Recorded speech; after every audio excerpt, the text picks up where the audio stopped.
Salut à tous et bienvenue sur ma chaîne YouTube. J'espère que vous allez bien et que vous êtes en pleine forme. Aujourd'hui, on va parler des pires erreurs en relation client, celles qui font fuir les clients à coup sûr. Alors, si tu travailles dans le domaine de la télécommunication, c'est-à-dire le service à la clientèle, ou si tu veux améliorer ton business, reste connecté sur cette vidéo jusqu'à la fin. Bonjour et bienvenue une fois de plus sur ma chaîne. Je suis Mado Louise, professionnelle du coaching en relations clients et en santé naturelle. J'accompagne les entreprises et les particuliers à améliorer leurs relations clients et à adopter surtout un mode de vie plus sain. Alors, en tant que professionnelle du coaching, je trouve quand même qu'il est très important, voire nécessaire, de parler ici des erreurs, ou du moins des pires erreurs qui font fuir les clients et qui, par-dessus tout, ruinent notre réputation en tant que téléconseiller ou alors en tant que gérant d'un business. Alors, ne vous inquiétez pas parce que dans cette vidéo, je vais vous apporter des stratégies. Je vais non seulement vous montrer ces erreurs, mais aussi vous donner des solutions concrètes afin d'offrir à vos clients un service irréprochable. Alors, top, c'est parti!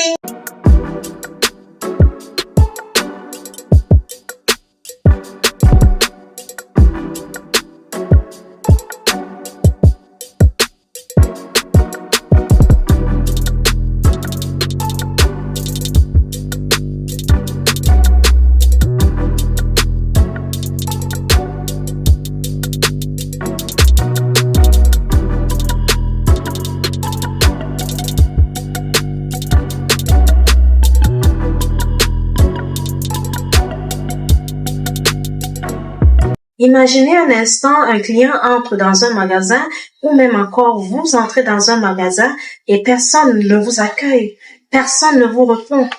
Il faut toujours saluer le client, lui donner un accueil chaleureux. C'est très important. Alors la toute première erreur ici, c'est d'ignorer les clients.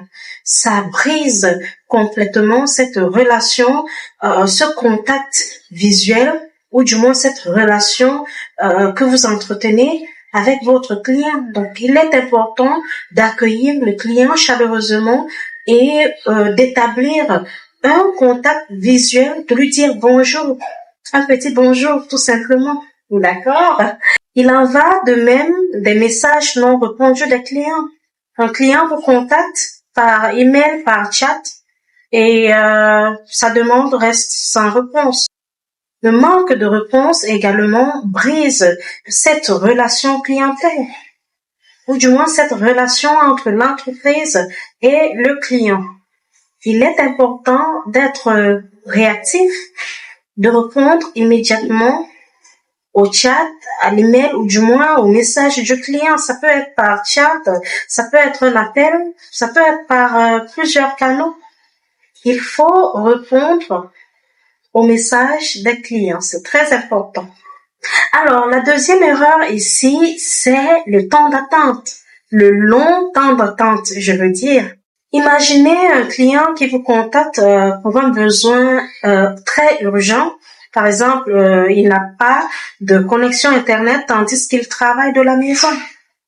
Il fait d'abord près d'une heure en attente. Le téléconseiller commence à traiter sa demande et ensuite met en attente pour faire des investigations. Sauf que ce temps d'attente est une éternité. Oui. Nous avons été témoins de ces téléconseillers qui mettent le client en attente, disons-nous la vérité, et qui s'endorment. Et qui s'endorment. Alors, je sais que le métier n'est pas très facile, mais essayons d'éviter de longs temps d'attente. C'est très désagréable. Ça brise cette relation clientèle et ça met le client plus en colère parce qu'il est en attente d'une solution immédiate.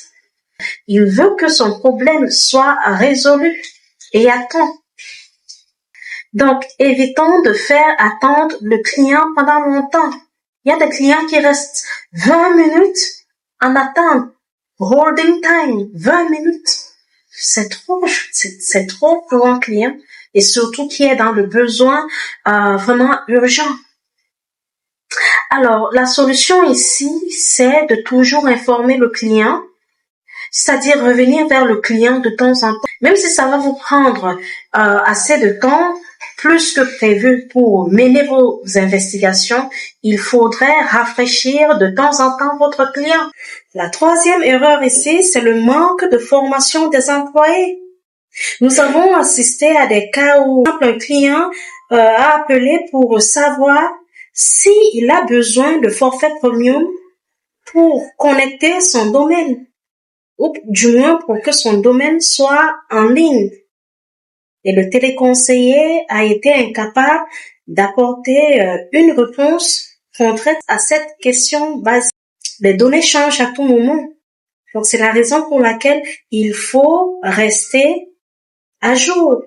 Il faut faire des mises à jour sur le produit et par conséquent former également les employés sur le produit, bien sûr, et également sur la gestion des clients. Et lorsque vous êtes face à ce type de situation, ne montrez surtout pas aux clients que vous ne connaissez pas. D'accord? Très bien. La quatrième erreur ici, c'est de blâmer le client. C'est de votre faute, madame. Je vous ai bien donné les instructions à suivre, les étapes à suivre. Si ça ne fonctionne pas, c'est parce que vous ne m'écoutez pas. C'est de votre faute, madame. Ne faites pas cela. Alors, adoptez une approche constructive et guidez le client pas à pas vers la solution. Amenez le client à comprendre l'essence même de la solution que vous apportez. D'accord? Nous sommes d'accord là-dessous? Enfin, nous avons l'absence de suivi après une réclamation ou une plainte. Nous avons des clients mécontents qui passent leur temps ou toute une journée à rappeler parce qu'ils n'ont jamais eu de retour. Il y a des téléconseillers qui promettent aux clients d'escalader leur demande, mais sauf qu'il n'y a jamais de retour. Pour éviter le taux de clients mécontents et belliqueux ou agressifs, ou encore des appels répétés, il faut faire le suivi de la réclamation du client. Comme bonus de la pire erreur en service client, c'est de ne pas écouter activement. Il y a des clients qui appellent et qui prennent tout leur temps de vous expliquer leurs problèmes et de vous donner des informations nécessaires comme leur nom, leur numéro de compte, leur numéro de téléphone, leur adresse mail, leur adresse maison et vous expliquent également en détail leurs problèmes. Et par la suite, lorsque vous répondez, comment est-ce que je peux vous aider? Alors que le client vient juste de vous apporter des informations bien détaillées sur son problème. Il est important de rester à l'écoute, d'avoir une écoute active pour éviter que le client soit mécontent ou du moins raccroche même à l'appel pour éviter que le client se répète. D'accord? Si tu voudrais donc que tes clients restent fidèles, évite ces erreurs et mise plutôt sur l'écoute active, la réactivité et l'empathie, car un bon service client fait la différence entre une entreprise qui stagne et celle qui cartonne. Je suis Mado-Louise, professionnelle du coaching en relations clients et en santé naturelle. Like, abonne-toi et partage si tu as aimé ma vidéo. Au revoir!